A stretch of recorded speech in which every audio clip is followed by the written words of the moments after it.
नमस्कार दोस्तों, स्वागत है आपका आज के मुख्य समाचार में, जिसमें सबसे पहली और बड़ी खबर में आपको बताएंगे कि हरियाणा हारती बीजेपी तो गिर जाती मोदी सरकार, बड़ा खेला करने की तैयारी में थे नीतीश। खबर में आगे जिक्र होगा कि बहुमत के बाद भी बीजेपी के 8 उम्मीदवारों की जमानत जब्त, हार से नहीं उबर पा रहे। खबर में आगे जिक्र होगा कि ईवीएम पर शांत नहीं बैठी कांग्रेस, हरियाणा हार के बाद जांच के लिए बनाएगी तकनीकी टीम। आगे आपको बताएंगे कि गूंगी बहरी के साथ अब इस सरकार को दिखाई भी नहीं दे रहा है, सही मायने में ये एक विनाशकारी सरकार है। अखिलेश यादव ने योगी सरकार को घेरा। और आगे खबर में जिक्र होगा कि लड़कियों को नेतृत्व के समान अवसर मिलने चाहिए, केवल नारे लगाने से बदलाव नहीं आ सकता, खड़गे ने दिया बड़ा बयान। दोस्तों, हर एक खबर की गहराई में आपको ले जाएंगे, लेकिन उससे पहले आपसे निवेदन कि वीडियो कीजिए लाइक और चैनल को सब्सक्राइब करके बेल आइकन दबाकर कमेंट में लिखे जय हिंद। रुक करते हैं सबसे पहली और बड़ी खबर की तरफ। हरियाणा हारती बीजेपी तो गिर जाती मोदी सरकार, बड़ा खेला करने की तैयारी में थे नीतीश। जी हां दोस्तों, लोकसभा चुनाव 2024 में उम्मीद के मुताबिक परिणाम न मिल पाने से निराश भारतीय जनता पार्टी को हरियाणा के चुनावी नतीजों ने नई ऊर्जा दी है। यहां भाजपा का लगातार तीसरी बार जनता ने सरकार चलाने का मौका दिया है। ये जीत न सिर्फ हरियाणा में भाजपा को फिर से सत्ता दिलाएगी, बल्कि केंद्र में उसकी सरकार को स्थिर रखने में मददगार भी होगी। राजनीतिक विश्लेषकों की माने तो अगर हरियाणा में भाजपा को हार मिलती तो उसको दिल्ली में भी सरकार चलाने में दिक्कत खड़ी हो सकती थी।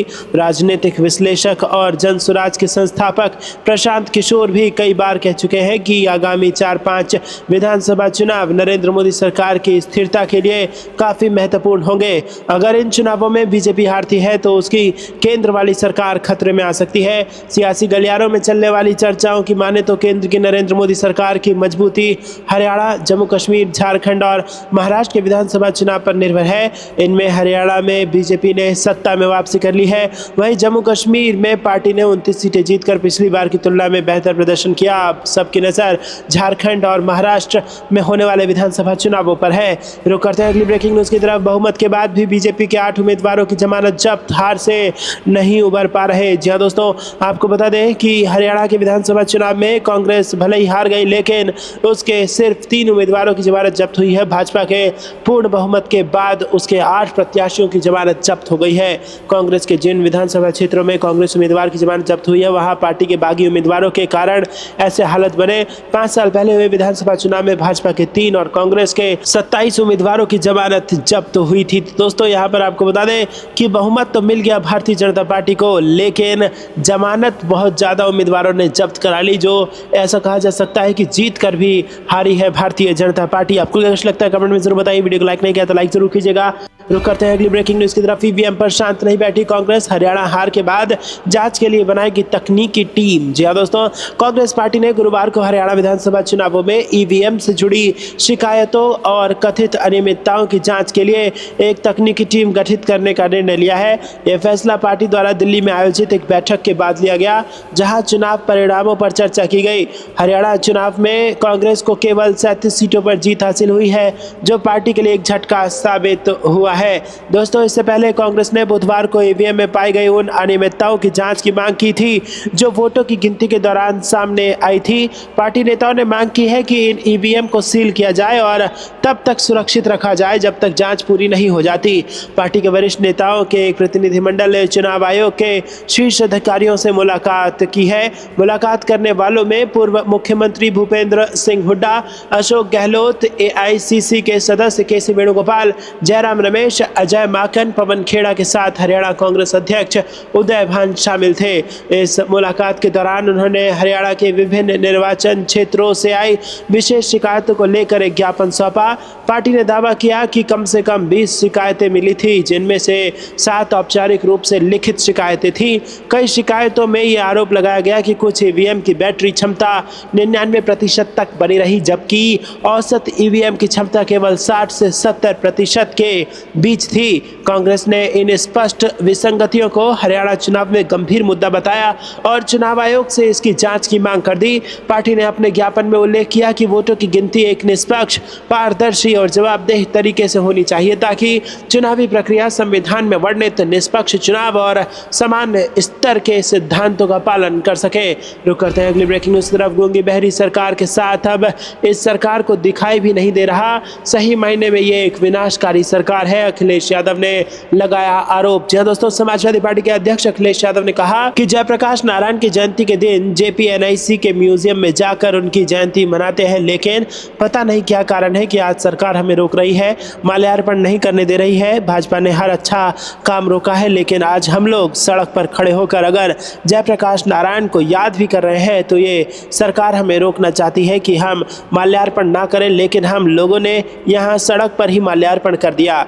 जयप्रकाश नारायण के नाम पर जो इमारत बनाई गई है उसे इसीलिए ढका गया है क्योंकि उसके पीछे साजिश है। साजिश ये है कि वो उसे बेचना चाहते हैं। ऐसी सरकार जो म्यूजियम बेच रही हो, उससे क्या उम्मीद की जा सकती है। समाजवादी पार्टी के लोग हर साल उनकी जयंती मनाते रहे हैं और उसी तरह से मनाते रहेंगे। हम लोग वहीं जाकर भारत रत्न जयप्रकाश नारायण को सम्मान देने का काम करेंगे। ये सरकार गूंगी बहरी तो है ही, लेकिन आजकल इसे दिखाई भी नहीं दे रहा है। सही मायने में ये एक विनाशकारी सरकार है। अखिलेश यादव ने कहा कि बहुत से समाजवादी लोग सरकार में है जो सरकार को चला रहे हैं। बिहार के मुख्यमंत्री नीतीश कुमार उनके आंदोलन से निकले हैं। ये नीतीश कुमार के लिए उस सरकार से समर्थन वापस लेने का मौका है जो समाजवादियों को जयप्रकाश नारायण की जयंती पर श्रद्धांजलि देने की अनुमति नहीं दे रही है। रुक करते हैं अगली ब्रेकिंग न्यूज की तरफ। लड़कियों को नेतृत्व का समान अवसर मिलना चाहिए, केवल नारे लगाने से बदलाव नहीं आ सकता, खड़गे ने दिया यह बयान। दोस्तों, कांग्रेस अध्यक्ष मल्लिकार्जुन खड़गे ने शुक्रवार को कहा कि लड़कियों को नेतृत्व करने का समान अवसर मिलना चाहिए और उन्हें निर्णय लेने की प्रक्रिया में भी शामिल किया जाना चाहिए। खड़गे ने जोर देकर कहा कि केवल नारे लगा देने से वास्तविक बदलाव नहीं आ सकता। उन्होंने अंतर्राष्ट्रीय बालिका दिवस के अवसर पर सोशल मीडिया मंच एक्स पर एक पोस्ट में कहा कि सामाजिक, राजनीतिक और आर्थिक विकास हासिल करने के लिए लैंगिक समानता और अन्याय आवश्यक है। खड़गे ने कहा कि इस वर्ष का विषय है भविष्य के लिए लड़कियों का दृष्टिकोण, जो लड़कियों की आवाज़ की ताकत और भविष्य के लिए दृष्टि पर तत्काल कार्रवाई की आवश्यकता और निरंतर आशा को व्यक्त करता है। और दोस्तों, कांग्रेस अध्यक्ष ने कहा कि हमें यह सुनिश्चित करना होगा कि लड़कियों को बदलाव की अग्रिम पंक्ति में रखकर, उनकी आवाज़ को बुलंद करके, उनकी ज़रूरतों को ध्यान में रखकर और निर्णय लेने की प्रक्रिया में शामिल करके उन्हें नेतृत्व का समान अवसर मिल सके। उन्होंने कहा कि केवल नारे लगाने से वास्तविक बदलाव नहीं आ सकता। रुक करते हैं अगली ब्रेकिंग न्यूज की तरफ। अखिलेश यादव के दौरे से पहले लखनऊ में JPNIC सील, सड़क पर उतरे सपा कार्यकर्ता, जोरदार प्रदर्शन। जी दोस्तों, जयप्रकाश नारायण की जयंती पर अखिलेश यादव यूपी की राजधानी लखनऊ के गोमती नगर स्थित JPNIC का दौरा करने वाले हैं। उनके आवास के बाहर पुलिस बैरिकेडिंग कर दी गई है, जबकि जयप्रकाश नारायण इंटरनेशनल सेंटर को सील कर बैरिकेडिंग कर दी गई है। इस बीच लखनऊ में समाजवादी पार्टी के कार्यकर्ताओं ने खुद को जंजीरों में बांधकर पार्टी प्रमुख अखिलेश यादव के आवास के बाहर प्रदर्शन किया। जयप्रकाश नारायण इंटरनेशनल सेंटर को सील किए जाने के विरोध किया। जयप्रकाश नारायण अंतर्राष्ट्रीय केंद्र पर समाजवादी पार्टी प्रमुख अखिलेश यादव के दौरे से पहले केंद्र को सील करने का समाजवादी पार्टी के नेता और कार्यकर्ता विरोध कर रहे हैं।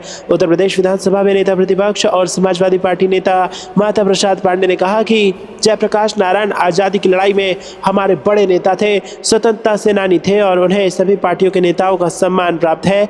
इसलिए आज उनकी जयंती पर हम प्रतिपक्ष उनका सम्मान करने के लिए उनकी प्रतिमा पर माल्यार्पण करते हैं। रुक करते हैं अगली ब्रेकिंग न्यूज की तरफ। रतन टाटा ने भारतीय उद्योग जगत को नई ऊंचाइयां दी, देश को उनकी कमी में हमेशा खलेगी, प्रियंका गांधी ने दिया बयान। जी दोस्तों, कांग्रेस महासचिव प्रियंका गांधी ने प्रसिद्ध उद्योगपति रतन टाटा के निधन पर गुरुवार को दुख जताते हुए कहा कि उन्होंने भारतीय उद्योग जगत को नई ऊंचाइयां दी और देश को उनकी कमी हमेशा खलेगी। उन्होंने कहा कि रतन टाटा जी द्वारा गढ़ी गई अभूतपूर्व मिसाल सदियों तक प्रेरणा देती रहेगी। प्रियंका गांधी ने एक्स पर पोस्ट किया कि श्री रतन टाटा जी ने अपने अथक परिश्रम व प्रगतिशील दृष्टिकोण से भारतीय उद्योग जगत को नई ऊंचाइयां दी है। लोक कल्याण व मानवता की सेवा के क्षेत्र में श्री रतन टाटा जी द्वारा गढ़ी गई अभूतपूर्व मिसाल सदियों तक प्रेरणा देती रहेगी।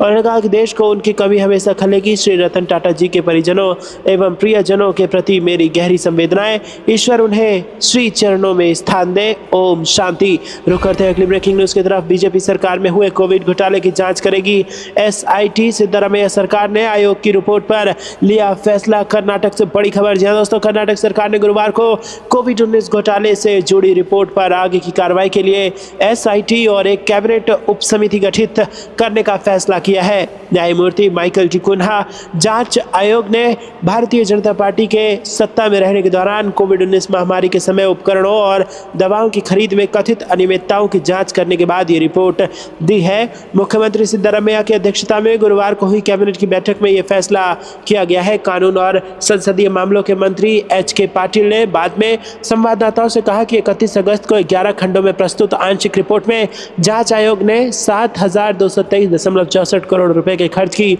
जांच की। मंत्री ने कहा कि उन्होंने इतनी बड़ी राशि के दुरुपयोग को नहीं इंगित किया है। उन्होंने कहा कि आयोग ने 500 करोड़ रुपए की वसूली की सिफारिश की है। आपको यह लगता है दोस्तों, कमेंट में जरूर बताइए। वीडियो को लाइक नहीं किया तो लाइक जरूर कीजिए।